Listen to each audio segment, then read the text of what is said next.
রোগী যারা রয়েছে তাদেরকে নিশ্চয়ই ঔষধ গ্রহণ করার পাশাপাশি ফিজিওথেরাপি গ্রহণ করার পাশাপাশি আরও অনেক কিছু নিশ্চয়ই মেনটেন করতে, অর্থাৎ লাইফস্টাইল মডিফিকেশনটা এক্ষেত্রে কতটুকু গুরুত্বপূর্ণ? জিবিএস রোগীদের লাইফস্টাইল মডিফিকেশনের গুরুত্ব অনেক বেশি।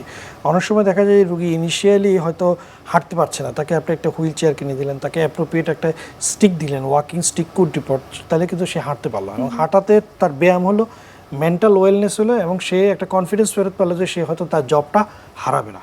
অনেক সময় হয় কি আমরা হাত তুলতে পারে না, তাকে একটা লম্বা ব্রাশ কিনে দিলেন, তাহলে সে নিজেই নিজের ব্রাশটা করতে পারলো। তাহলে এই অকুপেশনাল থেরাপি এবং ইনস্ট্রুমেন্টাল থেরাপির মাধ্যমে আপনি তাকে কিন্তু তার নর্মাল লাইফে ফেরত যাওয়াটা এনকারেজ করলেন। অনেক সময় হয় কি জিবিএস রোগীরা কিছু সেন্সরি কমপ্লেন থাকে, হাত পা ঝিনঝিন করে এবং কিছু ডিজাস্টিক পেইন থাকে, এই জন্য ভালো ঘুম হয় না, তাকে একটু এনজিওলাইটিক বা অ্যান্টিডিপ্রেসেন্ট দেওয়ার মাধ্যমে তার কিন্তু ভালো ঘুম, এটা কিন্তু উন্নতির ক্ষেত্রে কাজ করে।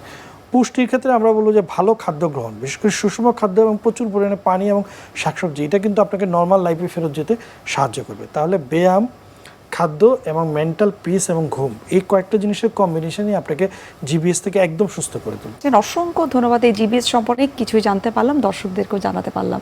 অসংখ্য ধন্যবাদ আবারও, এবং শুভকামনা রইল এনটিভির পক্ষ থেকে। আপনাকে ধন্যবাদ।